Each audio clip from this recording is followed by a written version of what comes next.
We all came back in through the back door, with Haas leading the way forward, upstairs, and taking some of the others with him. Orlando took Roswell into the kitchen, and I overheard them saying they'd get some snacks and meet everyone upstairs. When we got there, Sal took the initiative to start grabbing bean bags and positioning them near the screen, having clued into what was going to happen. Dean followed suit, and then dropped into seats next to each other to chat. Hey, Dave. Tell Haas to stop being a brat. Why? He's not telling me what this is all about. Oh, big dog, like your brother is gonna help you here. He better. Reaching out, he roughly grabbed me in a headlock, causing Thanatos to leap from my shoulder onto a nearby table. Hey, quit it. Sorry that you're taking one for the team, Dave. Orlando and Roswell showed up at this point, with their arms full of snacks, and Tyson took that as a good enough time to join them. Haas flashed me a wink and followed after, leaving me to look down at Thanatos. I gestured towards the group for if he wanted to join, but he was already on his way, scurrying off and out of sight. I followed after, dropping into a beanbag and what? Are they talking about Weird. beanbag chairs? Right? I'm just confused because he said Thanatos scurried off and out of sight, like to say he's leaving? Yeah. And then he said, I followed him. I sat in a beanbag chair. What? Like, oh, yeah, that is weird. So I was like, wait.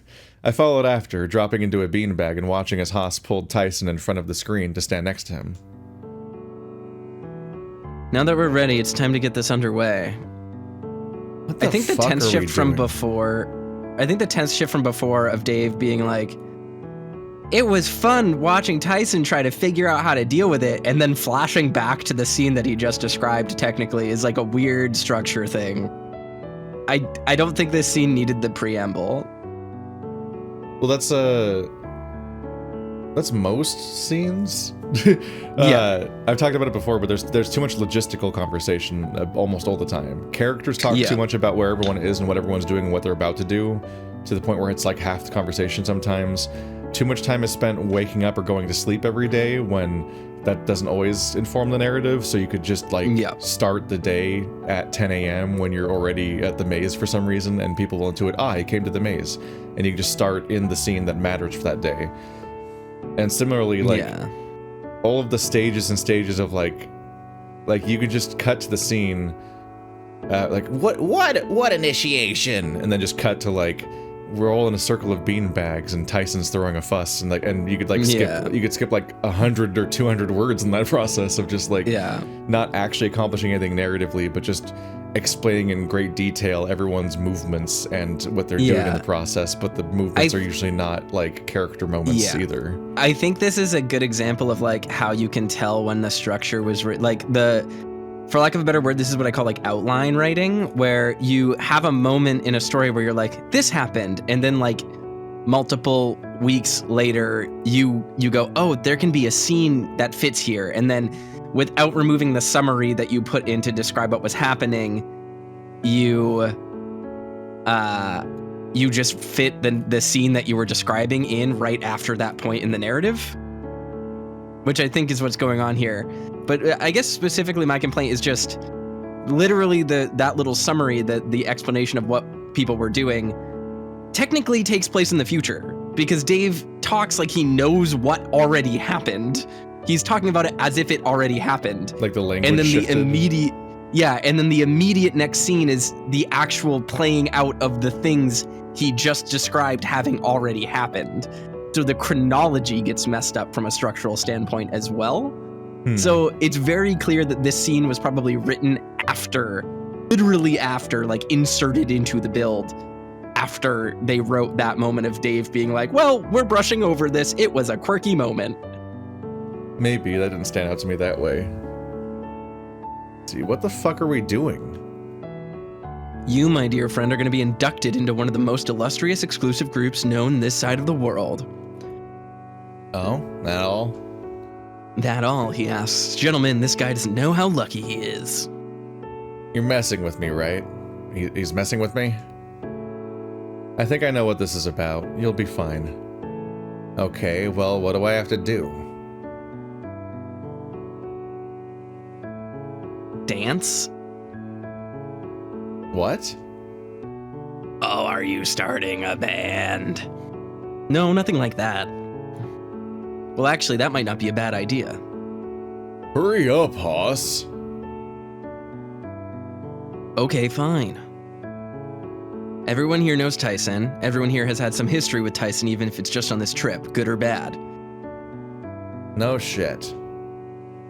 In light of what we knew of Tyson, admittedly it was very little before this, I reach out and it turns out he's a pretty swell guy. A guy that I'm proud to say is probably my best friend.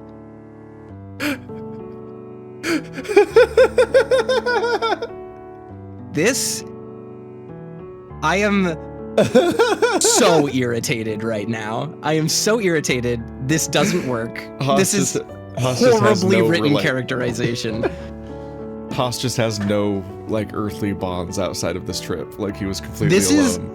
This is awful. This is almost as bad as Dean being Sal's best friend out of nowhere. This is like, we've had two moments where Haas, like, heckles Tyson after they've decided they're friends. And he's like, Tyson, well, you know what? He's probably my best friend, more so than the 3 people I told you earlier were my best friends in anime club.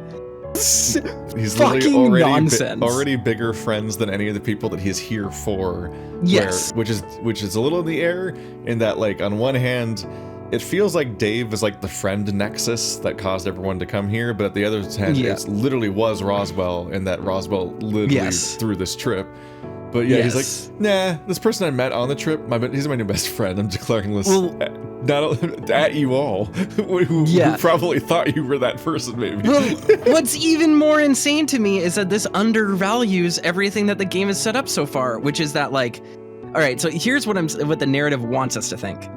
Tyson was so cruel in his past that it justifies everyone mistrusting him. It justifies everyone thinking he's a jerk, and it makes the fact that Dave has stepped out of his comfort zone to rehabilitate Tyson and help him out and see him for who he is and understand his motivation as like an active, conscious choice that took time and developed their relationship and made them brothers.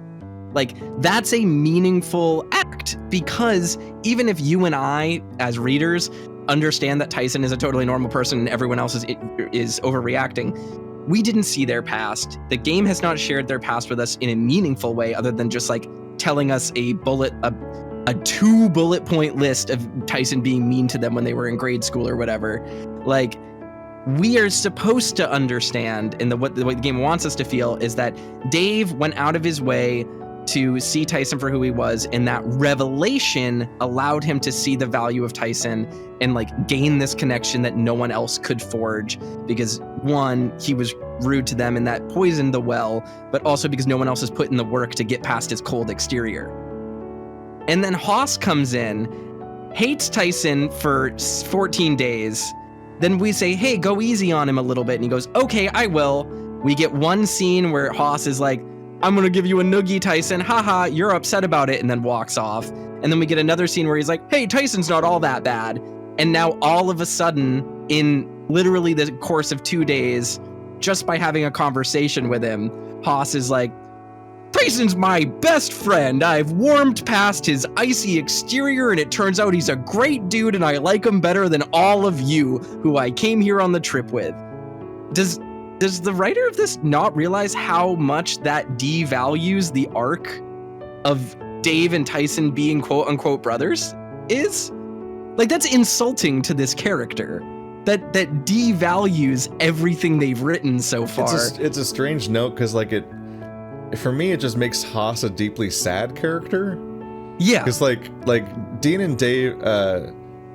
Dean and Sal is odd because it's underdeveloped on camera, so when you're introduced to their relationship primarily via the very violent scene of one of them knocking the other one out, that's more memorable than any lip service that might have been ever said. Yes. Placed on them being supposedly friends. So when you're then told that they're best friends, you're like, wait, what?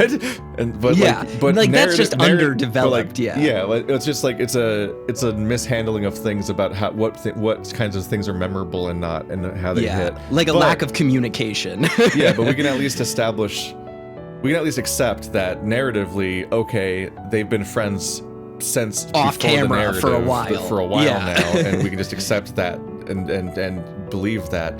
But we know that Haas and Tyson didn't know each other, because Tyson's from Dave's past, and Dave seems to have really compartmentalized off camera in the lead up to this trip, to the point where he's kept his friends and Tyson completely separately. So they're all have the well poisoned by Roswell to hate Tyson, and their kind of like arc is realizing that like Roswell's kind of being a little shit about this, and that it's not really a fair way to treat this person as an adult, based on how they were like nearly a decade ago, basically. Yeah. And that all makes sense. So people embracing Tyson is actually like a heartwarming arc to have, and so on. But having Haas go so hard that he's my best friend now, one, it paints him as somebody that is so lonely and has so little going on with his social life outside of this place that he can make a best friend over the span of basically a week.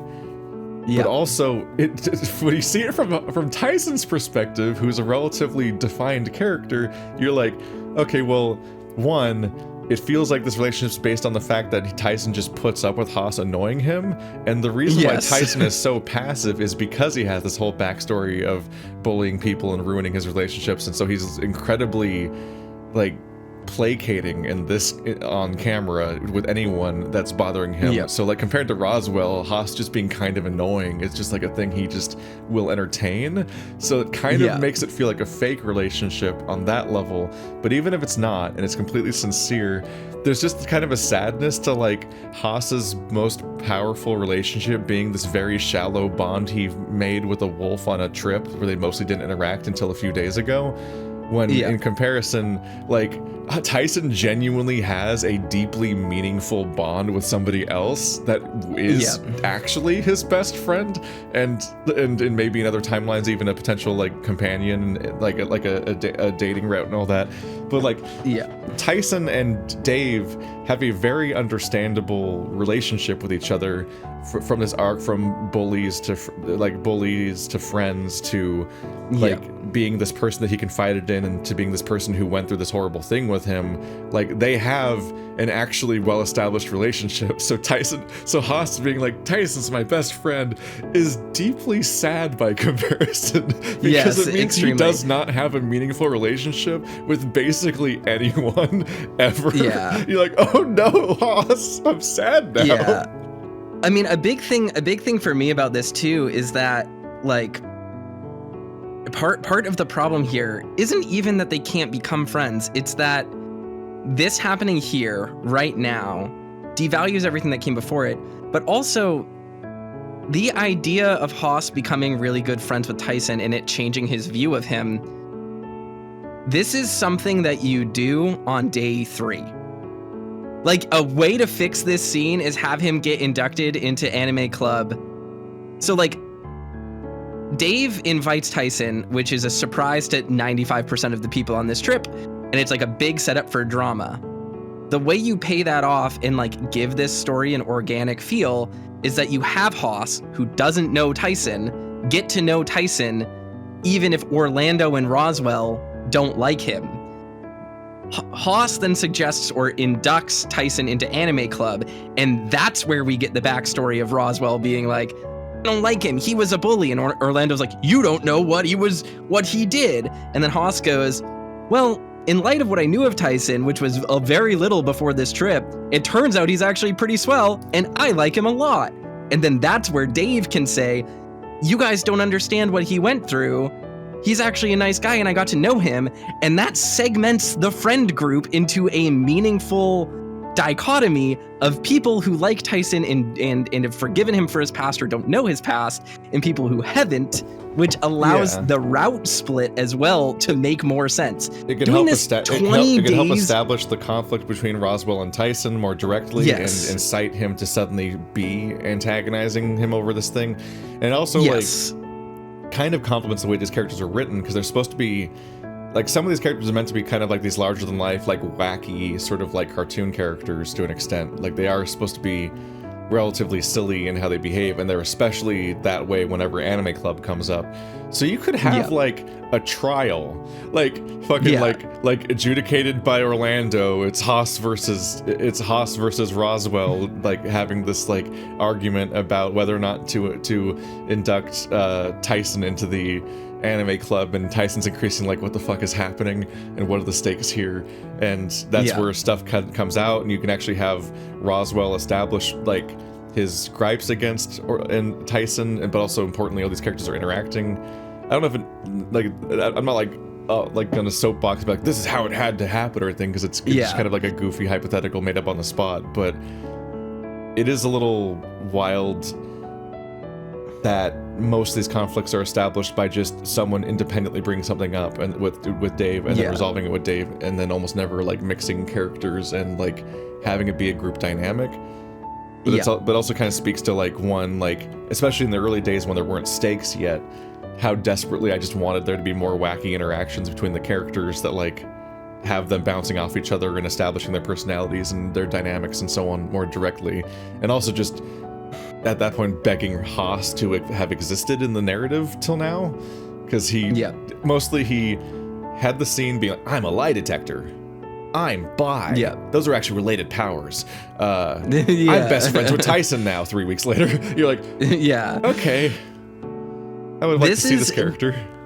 I think the thing that bothers me about this is just that these are scenes, like this scene would make so much sense on like day 5, because then it would also strengthen things like the Dave Tyson relationship, because if they build that up over time after this, after we see like Haas be like, actually he's pretty good, that creates narrative tension, so that when Tyson does his whole thing that Sal said where he's like, you really trust Tyson and he opened up for you and that means something, and the fact that the rest of the group would then listen, including the people who were holdouts against Tyson, it would make things hit harder, which is like what this writing is, not just writing scenes and putting them into the story so that you can look at them.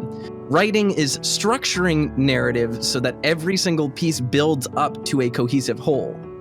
Password as a story, if a story is a house, right? You build the foundation, then you build the walls, then you build the rooms, then you build up, and you like, and then at the end you put, you know, all of the outside on, you put on the roof, right? You go bottom up. Password is a story that is like, instead of having a foundation on the bottom, it has a roof on the bottom and a foundation in the middle, and then walls, and then windows, but the windows are facing the ground and the ceiling. Like, it doesn't make sense. You need to order things so that the story and the narrative is well constructed. And great writers don't always do this on purpose. Sometimes you get really great structure and construction by just being creative and playing around with things. But there's so much here that is communicating character and is meant to be for characterization, like this scene that comes after the character arcs that they are trying to set up, which is just nonsense. This is one of the most poorly structured things I've ever read. It is very, very frustrating because of that. It's interesting because like I see what they're doing. Like, I don't think this scene is quite the catastrophe that you think it is. I don't think, except for just the bizarreness of the when and how the phrase "best friends" is used in this game. But I figure like, oh, it's because we had this big reveal with Roswell and everyone's sad, and we all split up, and now we're all gonna come together and we're gonna have this thing that takes our mind off things by being silly, which is an unearned and bad thing most of the time that it's happened, because it's usually like, no, actually we're in danger, we need to talk about this. But in this case, it's a very normal human reaction to receiving bad news about your friend, is being like, and we're gonna try to function as humans now, and we're all gonna try to like take our minds off this thing, because it's a sad thing that none of us can do anything about, and it's neat that he opened up to us and we talked about it, and now we're gonna try to feel good a little bit, and like that all makes sense, aside from the strangeness of the best friends thing again. Well, the thing that is bothering me here, I don't think this scene on its own is a catastrophe. I just think it is symptomatic of the structural problems. So like if this scene happened earlier, it wouldn't be bad. Because the constant thing about whether or not Tyson gets to be a part of the group should have been like the majority of the drama for all of Act 1, when the stakes still were on the level of how does this group get along, and not like people are dying, Tyson. Yeah. So like a lot of this would have been better condensed early on and dealt with then, because now it feels very strange to have these arcs still happening. Because yes, you could very much have a different scene right now that is just about everyone coming together and trying to like warm up and feel better after the bad news, and that would still fit here. But having it be the payoff to Tyson's arc, and part of that payoff being the basically off-screen development of Tyson and Haas, and it happening like 2 weeks later than the narrative really called for that kind of relationship, is very strange. So it's like it's paying off the wrong character arc at the wrong time, even though the scene itself narratively makes sense to happen here, like, but not this scene specifically. Just a scene like this, that this is filling a slot for, does fit here. But the whiplash of going back to the Tyson fitting in arc, when we were just talking about how people are going to die, is like quite and I don't mean like Roswell's dying of an illness, but people are literally going to die, and he's talking about how he needs to sacrifice himself, sort of stakes. It's quite the whiplash. I went into the session with the explicit goal of trying not to rant and trying to get through more reading. Yeah, it's just hard to do that when the reading of this is just so happen. I'm so sorry. Truly a problem. Yeah, there's a Reddit thread about us. Great, that's wonderful. If people think we're being harsh, I'm gonna tell them read actual fucking books. I'm sorry, I don't care. Oh, I see you, internet. Yeah. God, I was not prepared for how derailed we got by the phrase best friend, but it really did hit like a truck again whenever like that's just it hit it. If this came from a different cultural context, I would think that it was just like a localization problem. You know what I mean? Like, Big Brother! I'm like, that's not what that means, but okay. Like those kinds of moments when you're playing Japanese games and you're like, okay, this is a strange translation, and the literal translation does not make sense, and it means something different culturally to them, and I'm just gonna power through all the times this character keeps calling me Big Brother all the time. But I don't think there's anything lost in translations. So that's... Ouch! Exactly. You can't be offended, you have Dave. Okay. Orlando is not Dave's best friend. I'm so sorry to break this to you guys. Oh my god. Is this going to be another 40-minute rant of Orlando being Dave's best friend? Because no, I am going to lose my mind. I'm not getting into it again because it's on its face. We've already explained why that doesn't make any sense, but... that symmetry does not exist. I have horrible news for you, Orlando.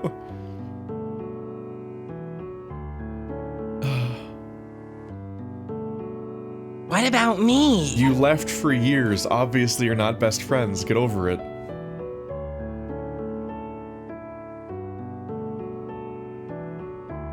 You also have... Oh, never mind. That's not new dialogue. Oh, it is.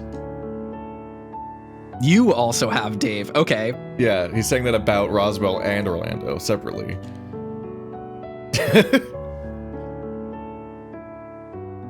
Do I have Dave too?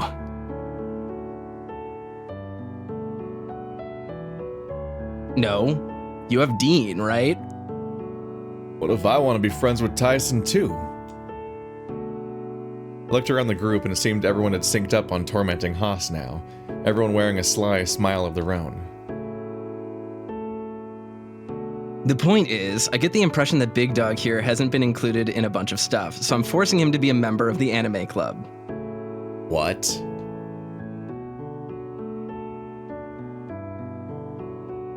You know, the thing from high school I told you about. A thing we already all graduated from, so it's over. The thing we just did. You know, that club where we watch anime together? And then we don't feel it, and then we leave. But I dropped out?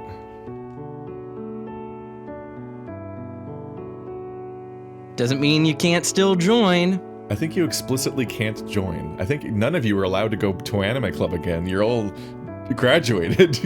Stop being weird. You literally graduated, dude. All 4 of you did. You want in or not? No. Dave, you ask him. He won't say no to you. Almost like they're best friends. It'll be fun. Pass. It'll be fun, like all of the times you tried to watch anime and then immediately complained about it. Did you tell about the shirt? Ah, yes. As a joining bonus, you get a shirt made by yours truly. Is that what Dave's purple shirt, or Dave Haas's purple shirt is supposed to be? Did he make it himself? It's just this. It's a metaphor for being bi. I have shirts already. Is the Ramen is my senpai shirt a shirt he made himself? It's a shirt I made myself.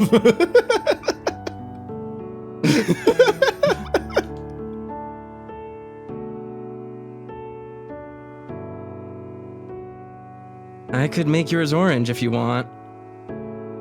I watched as Ty's gaze narrowed just a little, ears twitching as he thought it was over. Just think, Ty. Orange. Like me. You could infringe on my color scheme. Yeah, I heard him.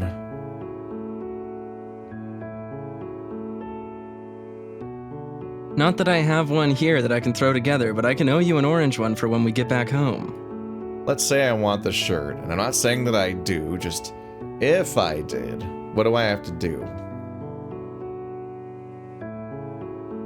Dance. I don't dance.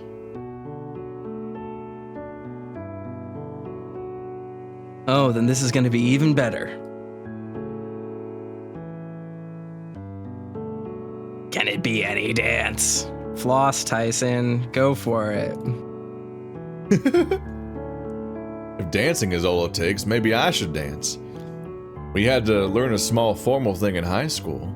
Could probably fake line dancing if I had to. Sorry, Dean. You don't like anime, remember? Does Tyson like anime? Because he sure hasn't seemed like it. There'll always be the League bowling shirts instead, Dean. Don't worry. League what now? Tyson, focus. The dancing. Now I want to hear more about this bowling thing. Ty rolled his shoulders and sighed, looking at everyone but Haas before settling on me. Did you have to do it? Oh yeah, it was awful. He means awful fun, don't you, Dave? Sure. So you're asking me to make a fool of myself for a shirt? An orange shirt. If it is the Ramen is my senpai shirt, I'm gonna lose my mind. No, also, because it's coral, not orange. Yeah, that one's not red. That was not. Yeah. Mind if I pick? You have something in mind? No chance I can just do an easy one, huh? Oh no, we're making this as bad as we can. The floor is yours then. Hey Dave, pass the chips. What proceeded was Tyson groaning as Orlando picked something of a classic, right down to the sailor uniforms and upbeat music. His jaw went slack and eyes went wide as he watched the dance he was expected to perform, occasionally shooting sideward glances to Haas, who was bopping along with the music and doing some of the moves. Sal and Dean were chuckling to themselves. Orlando and Roswell were seeing if they remembered the dance too. I sat back trying to make sure to remember this, if only to bring it up to Tyson later, as any little brother would. When the first viewing was over, Haas nudged Ty and said that he wanted to see one genuine attempt before they stopped. Otherwise, they're just going to keep going until they got it. You got this!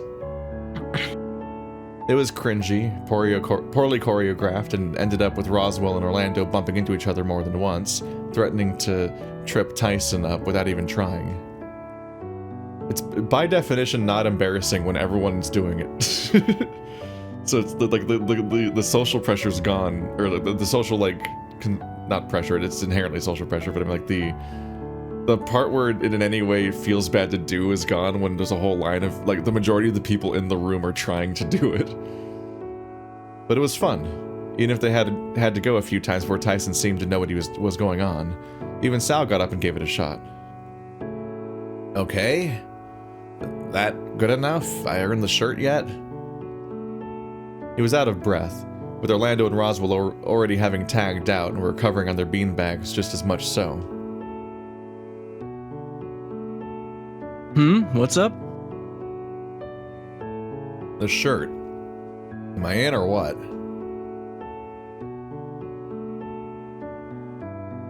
Alright, yeah, you can join. You were in about 5 attempts back. But I figured I'd see how long it took you to throw in the towel. Tyson's eyes bulged, and he seemed to be torn between catching his breath and making a grab at Haas before just giving up. I'm going to sit down now. He collapsed unceremoniously into a beanbag and groaned while Haas seemed almost unfazed. Now that pre-entertainment entertainment has been given, how about we have another small movie viewing? Hold on. That's not what we were leading into anyway.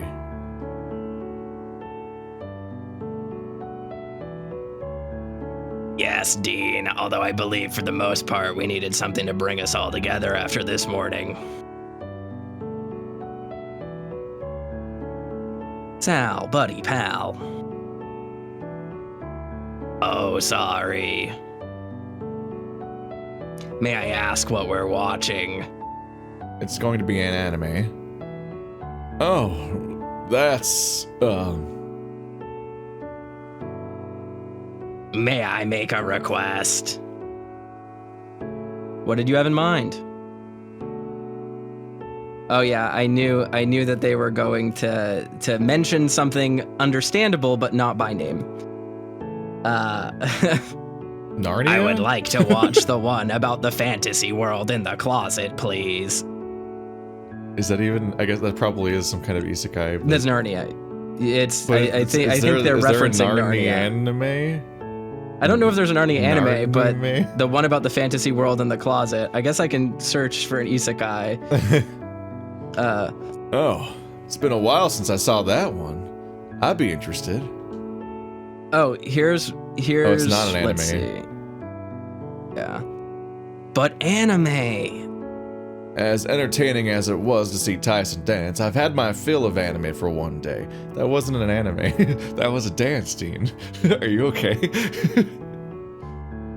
Tyson grumbled but flipped Dean off half-heartedly while still face down in his beanbag. Apparently there is an anime with this premise, or a manga, I think, maybe, and it's called Takarakuji de Yonju Oku Ataten dakedo isekai ni iju suru, which means, let's see. I just wasn't ready for that title to keep going.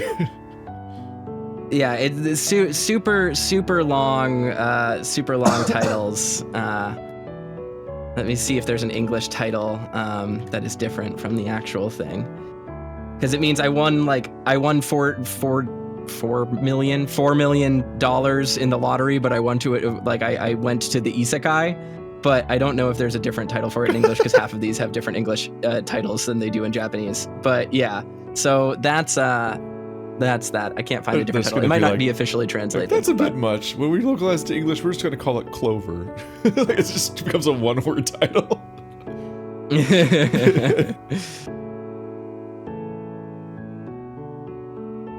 Who wants to watch Narnia more than anime? Jesus.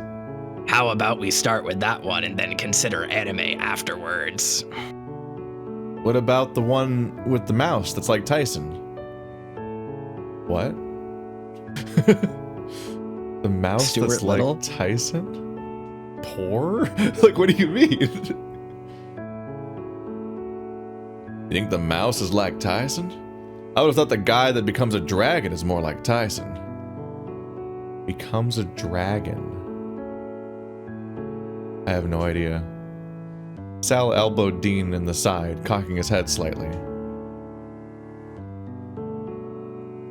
Those are spoilers, Dean. Spoilers for what? Oh, right. Sorry. Alright, fine. We'll start there and consider what to watch after it's done. Sound good with everyone? And then the Fire Nation attacked. There were mixed grumbles all around, mostly enthusiastic, although tainted with exhaustion from those that had been dancing. It's so musky in the game room today. But we relaxed with the movie, sharing the snacks around until we were all gone, and went straight into another while avoiding anime. Haas sulked for all of a minute before he and Tyson started to have a quiet chat while the movie went on. Not that they were loud, but it was just nice watching their expressions. Haas and Tyson with relaxed smiles, Dean and Sal enamored with the movie and keeping quiet, Orlando and Roswell passing the same empty bag of candy back and forth, forgetting that it was empty until they reached into the bag. These were my friends, and they were happy. Hey, sleepyhead, wake up. Huh? We're heading down for dinner. You must have fallen asleep at some point. I guess I was just that relaxed, huh? You looked like you were sleeping peacefully. Almost considered not waking you up, but we couldn't just leave you here by yourself. No. Of course. So, everyone else is downstairs now? Yup. Just went down, so no one's been waiting for you. Orlando offered a hand and I took it, stumbling as he helped me up. Snack food isn't much of a lunch, so I bet you're hungry. We went downstairs with Orlando, heading into the kitchen. It was almost as if it were a routine at this point, the fact that we'd take turns basically forgotten. I honed into a particular spot on the table, taking a seat a little giddier than I otherwise would have been. With the help of a couple others, Orlando brought the food out to the table in no time, and we were soon enough eating and engaging in jovial conversation. Soon our bellies were full, and for a moment I'd forgotten all the stress of the past few days. Even from that very morning, leaning back into my chair, I breathed and just let it wash over me. I looked across to Sal, who flashed me a smile before looking to Dean. His expression softened as Dean gave him some kind of look, and for a few moments they seemed to have a conversation without speaking. It resulted in Dean excusing himself from the table and leaving the dining room. I should go deal with that later.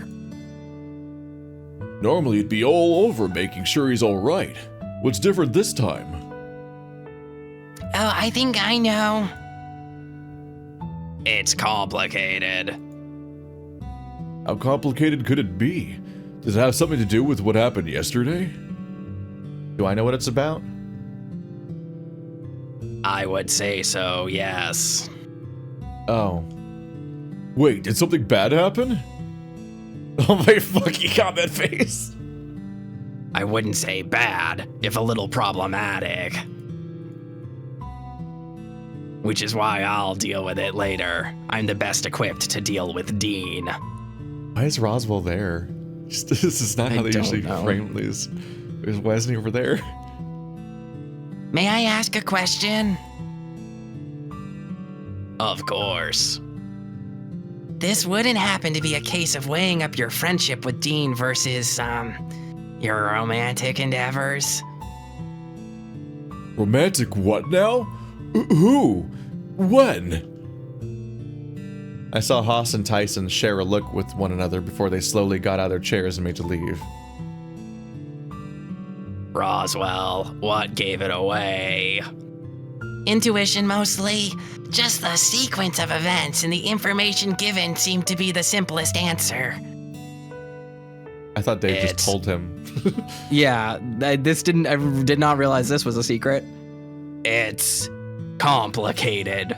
You see, the guy I've spent all of my time with for the past 20 days, who is romantically available, decided to become romantically attached to me, and that caused all sorts of problems. Can we just get back to what exactly it is that is so complicated so I'm not in the dark?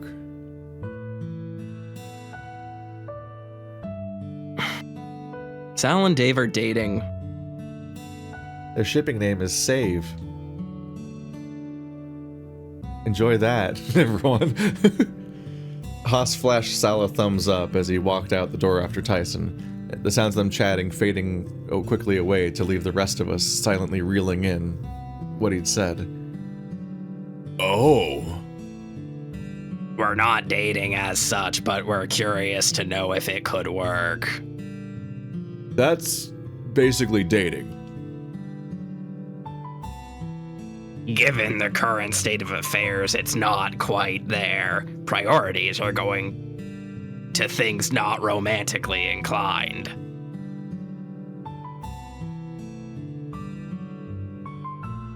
At least for now. Right. Once we're off the mountain, we'll figure it out properly. But I assume you two will continue to bunk up together regardless? It's Dave we're talking about. Do you know anyone else who likes to cuddle more? Have I already asked the question if Dave has been established as a cuddler? Because I feel like Sal was the one that we established was the cuddler. He's the one that like sleeps with a stuffed animal at night, doesn't he? Something like that? I don't know how much it was brought up until very recently, where now it's brought up as a recurring character trait. Yeah. I chuckled nervously as Orlando shook his head, Sal keeping his gaze averted, because we were already startled by the idea that Dave and Orlando have a cuddling history. We're like, what? Yes, that's what it was. That's what it was. The Dave and Orlando cuddling history. Well, I get why it's a sensitive topic with Dean then. Just, God, why does this just scream potential drama? No, it's not. It's just literal drama.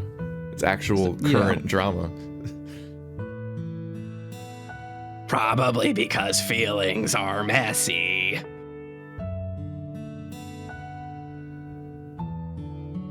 I trust your judgment, Sal. Don't worry about your dishes. I'll help Orlando with them so you can spend some time with Dave. All right, dishes will take 10 minutes, but I guess this is my sacred time with Dave. What if I wanted to spend time with him? Rude. Besides, the chores need doing anyway, and I happen to know how to wash them properly now. We only Such great character development for you.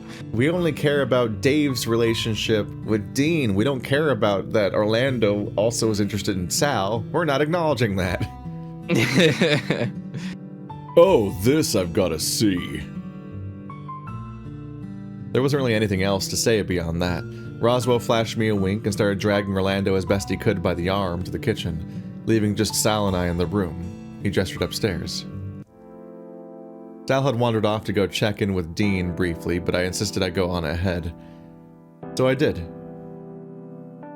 And ended up just waiting on his bed, wondering how long he'd be. Sorry, I'm here now. Just the constant checking in on Dean gets increasingly awkward. Like, me and Dave are about to go up to my bedroom to cuddle. I just want to introduce that. Hope you're doing okay. That didn't take long. Just had to make sure Dean was doing all right.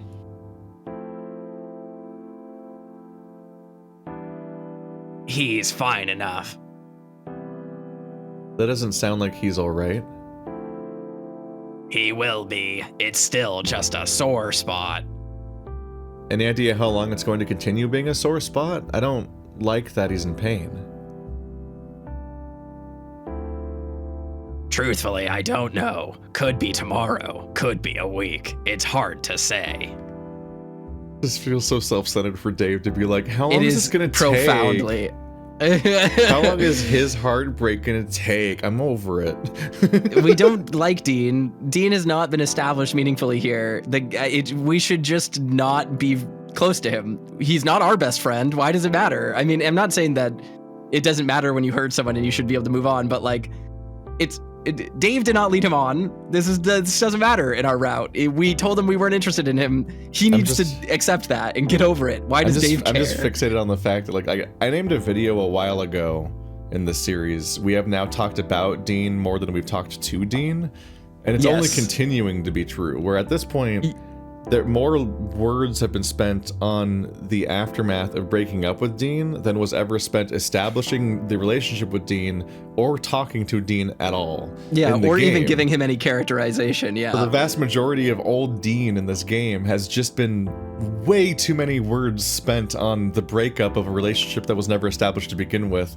And it's just dominating the narrative. It's just strangling it. And it's just not even what this route was about. So it just needs to be excised, basically. Like, most of this needs to just actually be cut. Like, it just... One of the things... Almost everything about Dean is out of place in this route. It doesn't fit the narrative. I think I've mentioned it before, but like, I've definitely, people have contacted us and been like, you shouldn't have been doing Sal's route first because you're missing content and it's like meant to be done after the other routes, and it would make so much more sense if you did Dean's route first. But like, if that's the case, the game needs to not allow you to choose this before doing the heavy lifting. If there are routes that are bad to do first, then those routes need to be unlockable in narratives. Otherwise, and this is the thing, this is a problem that Echo has too, is like, it's sincerely a mistake to play Flynn or TJ first, and they just let you do that potentially, and that's a disaster. But Echo's and it's community, probably for Patreon reasons, right? Because people are downloading the builds and playing them as they come out, and they want to be able to select them just without a save file that's compatible, which makes sense. But even then, that should probably be like a secret setting in the settings that like toggles on that and like the lets ability you to do break all the of that. sequence or something. Like, it doesn't even have to be secret. It just has to be like a little setting that people opt into, knowing that it kind of breaks the game potentially if they're doing it wrong. But like, the Echo community has a very heavily circulated recommended route order that they are prepared to trot out, and people debate that route order. Like, Toaster disagrees with it and rearranged it slightly for our playthrough. But it's very understood that there's a recommended route order to play Echo in. The Password audience did not have that response to us saying we're going to play Password. They're like, just pick whatever character you want, man. Just vibes based, like whoever you like the most, hang out with that person. And we were told pretty explicitly, like we could pick whatever, and that it didn't matter. Like, and we were somewhat weighted to even maybe have a worse experience because we were specifically recommended not to pick Dean because of the fact that Dean's being rewritten. So we run a knife's edge there for a bit, where we could have gone with my favorite character or Toaster's favorite character 500 hours ago because I was tempted to pick Tyson and he wanted Sal, and I was like, let's be nice to Toaster. But the game does not in any way indicate priorities. And increasingly I'm like, it does feel like Sal's route just literally has a bunch of content cut out of it, and that there's just very clearly signposted parts of the narrative where something's supposed to happen, and then in Sal's route nothing happens in that part, but they're still signposted enough that you're like, this scene, like, this is an important part of the narrative technically, but we're just not getting to see it, which is weird. It's weird that they don't just omit it, but they specifically include it.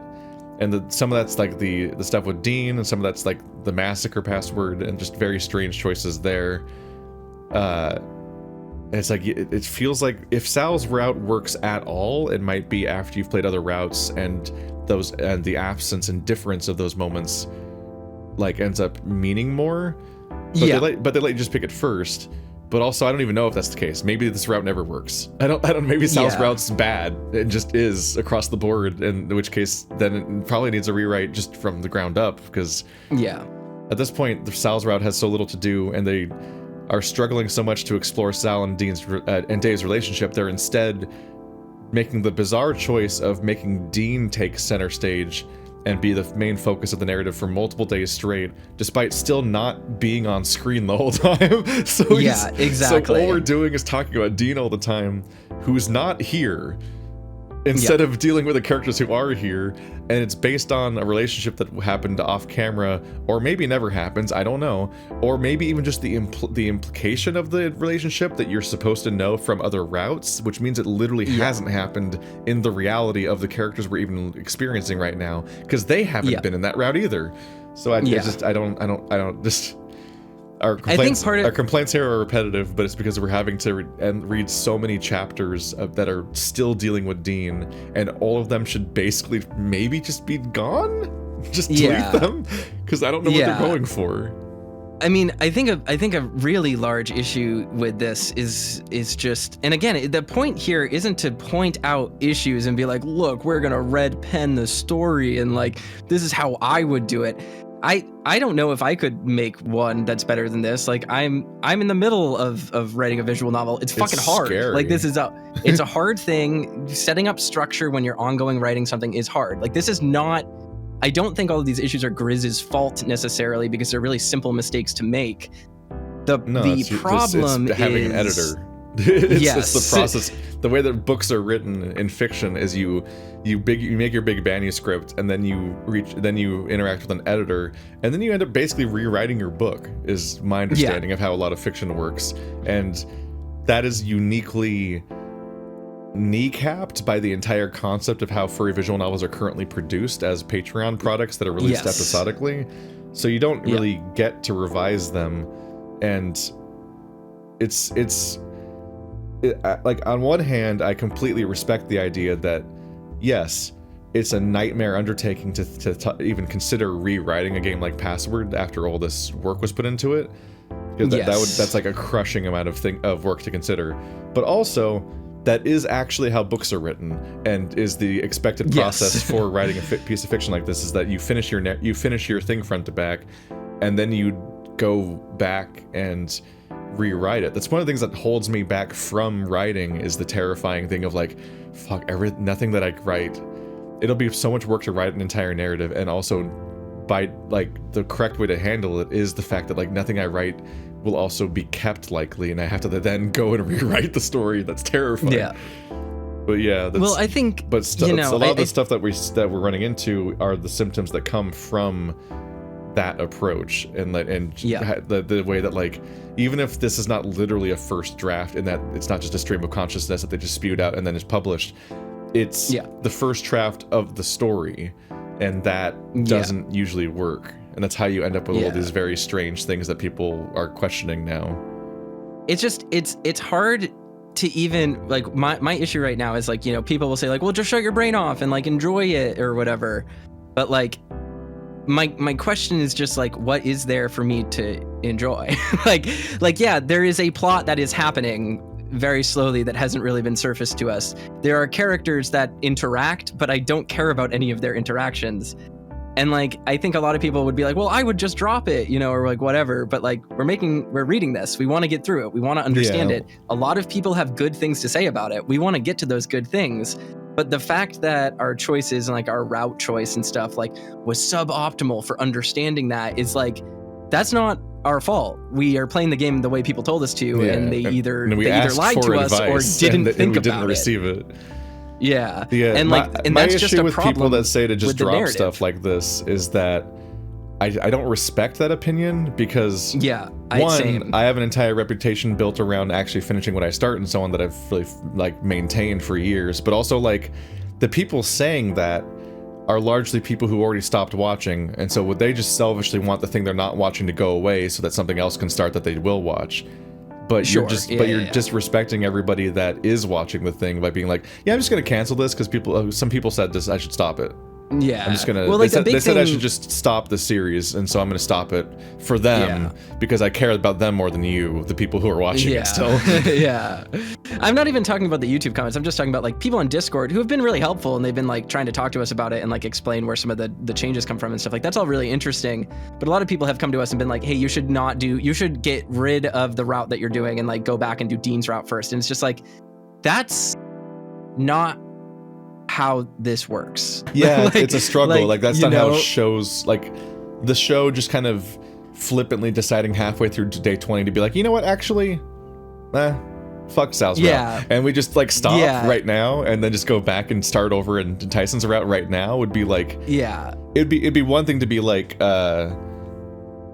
actually, I'm gonna go back and check the werewolf ending real quick. Would be one thing, but to literally change characters midstream would frustrate so many people that sat through that much of that route, and then we'll just never do it. It would frustrate me. Yeah, like, that would just be deeply infuriating. It's like whether it's good or bad or what, like we're already in this route. It'd be very strange to reset midstream and just cut off all of that time investment without ever like even if you don't like the way the narrative is playing out, you still want to like see how it plays out and know what the full picture is, so you can actually talk about it as a finished thing. And because that's what stories are. You don't just experience 2/3 of a story and then talk about the story like you have a finished opinion of it, and when you never finished it, and so on. Exactly. And that's my take too. As far as the topic of the werewolf thing, like as far as the topic of the werewolf thing, like I might pick some milestone to just go back and do the werewolf ending, or I might do it after Sal's route.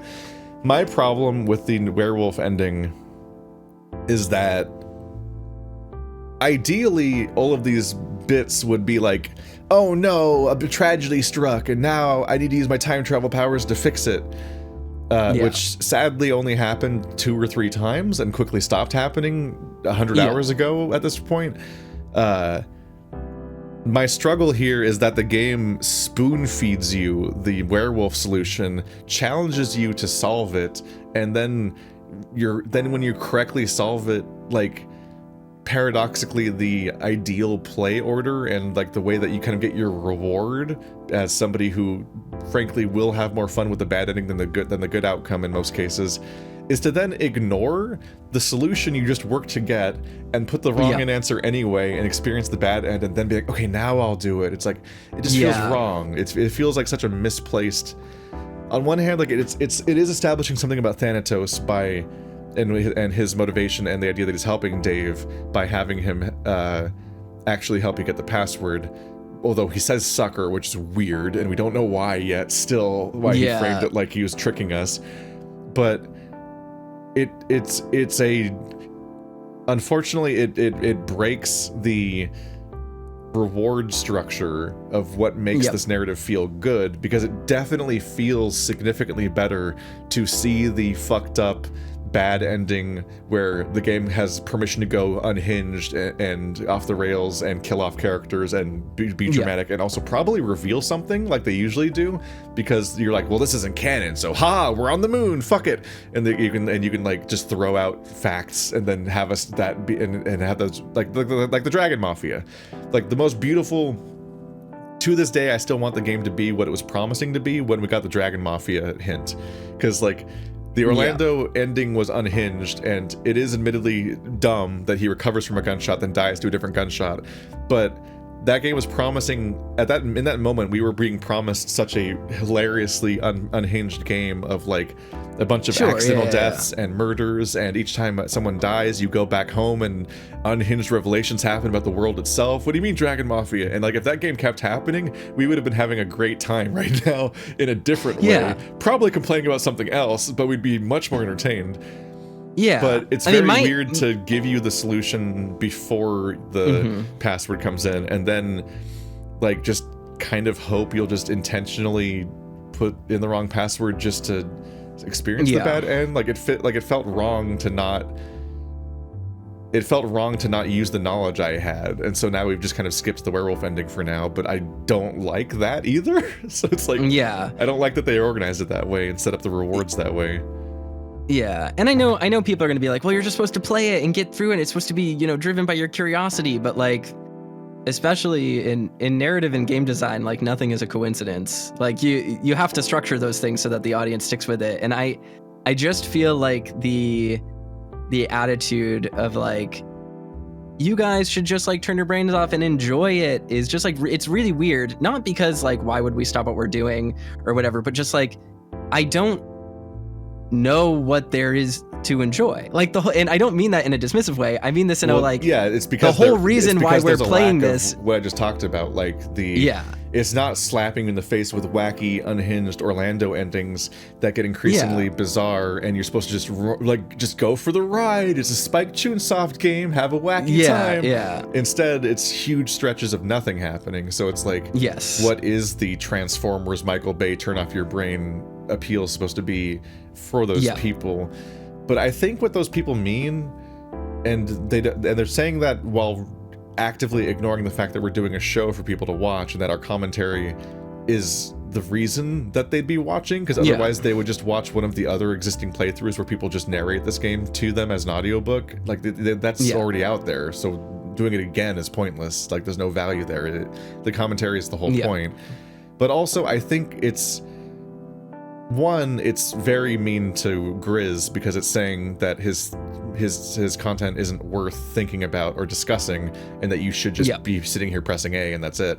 But also kind of revealing about furry visual novel audiences in some cases, which is that I think some of them do sincerely turn off their brain to experience this kind of content, by which I mean like they load this game up on their phone and they kind of just like passively tap A, and when they get bored a bit of something, they just kind of tap A faster, like they're tapping the screen, and they half read lines and stuff. Yeah, you're kind of like half paying attention, eyes glazed over for the parts that you're not super into, and like if you get kind of bored with a conversation, you can literally just kind of like mash for a moment and be in a later part of the story. And I think that's how people self-edit stuff, akin to how they might self-edit this Let's Play experience by skipping rants and like mousing over the scrobble bar to the part where the screen looks different, and then they skip to the part where we're actually moving forward sometimes because they don't like this particular conversation or something. That's me giving you genuine advice, by the way. But sure, like if you don't like the current rant, you can just not listen to that particular rant. It's easy.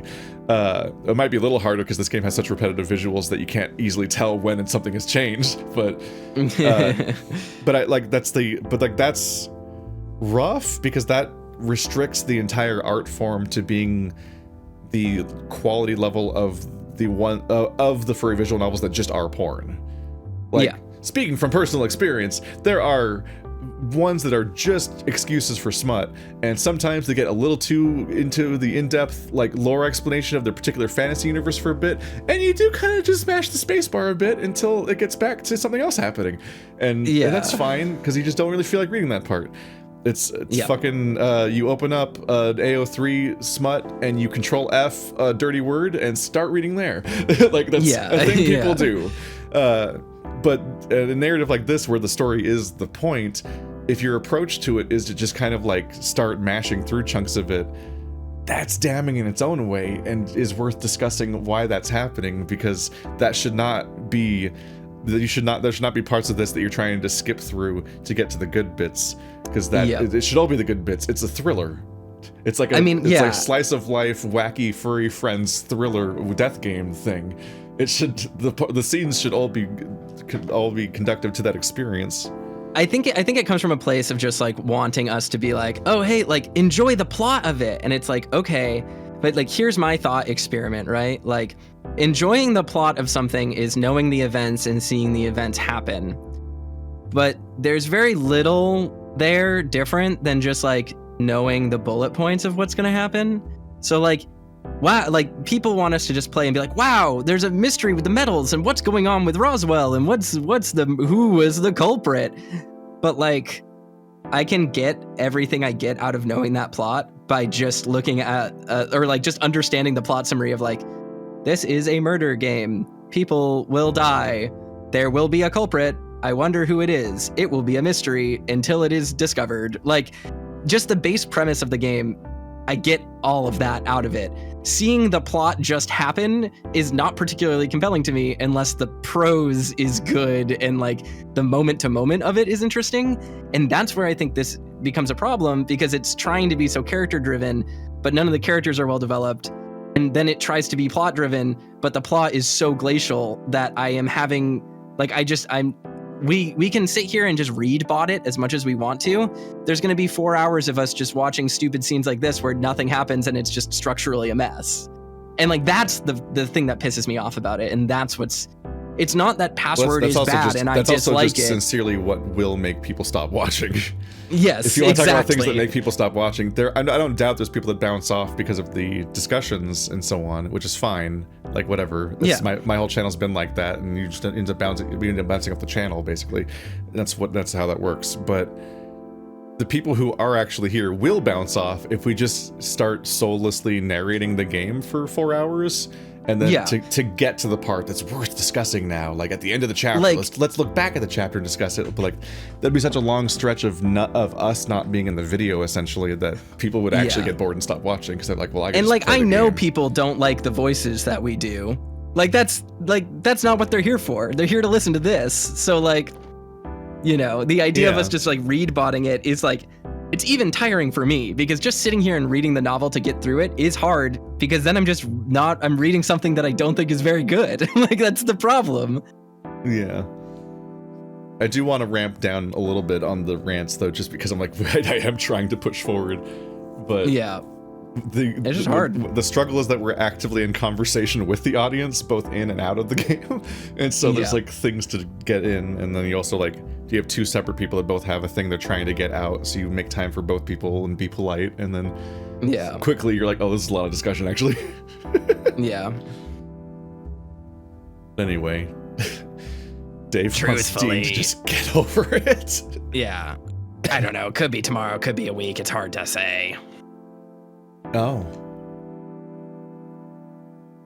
I didn't expect Roswell to be so observant about it, though.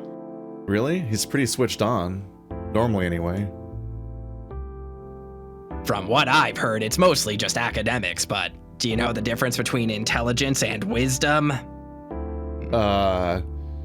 The different stats. There's 6 stats that make up a human being, and those are 2 of them.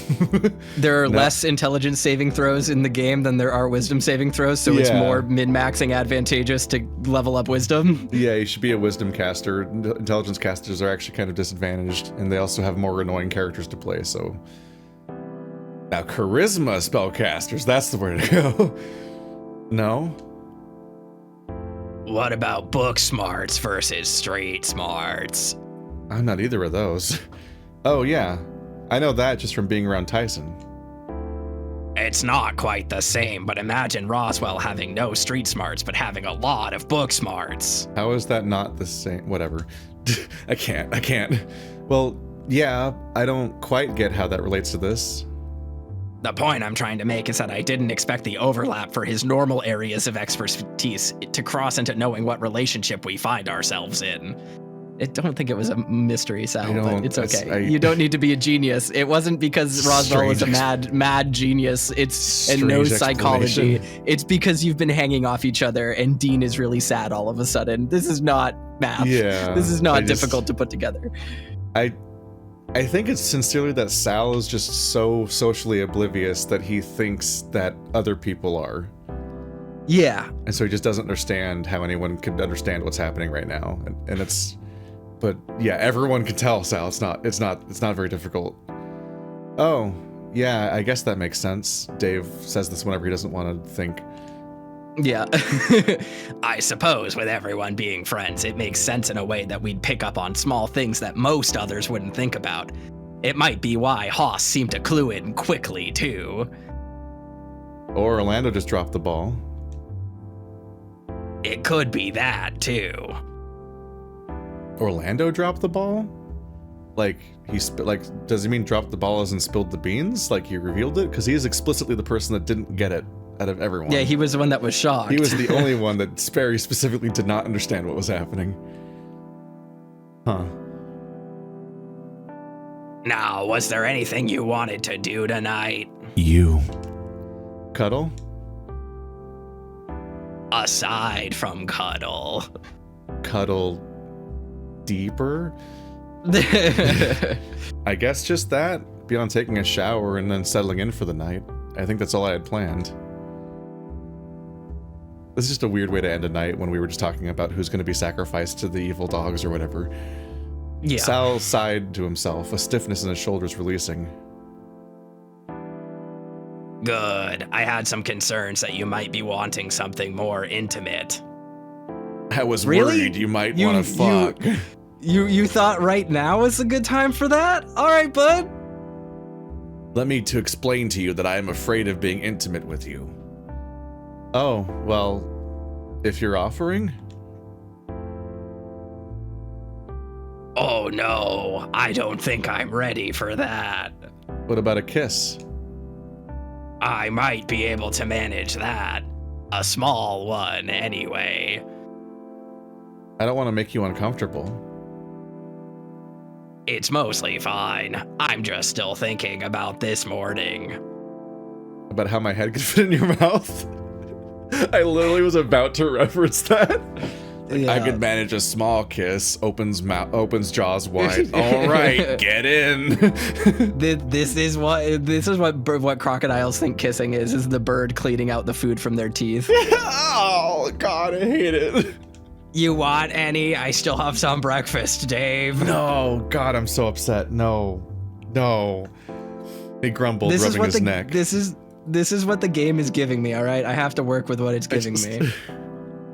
I don't really know how to kiss, and with the relative sizes of our mouths, it might be difficult. You just give him a little chew on the face, dude. Come on. So you're just worried you're gonna just bite my face? No. Just get in there and suck on my tongue.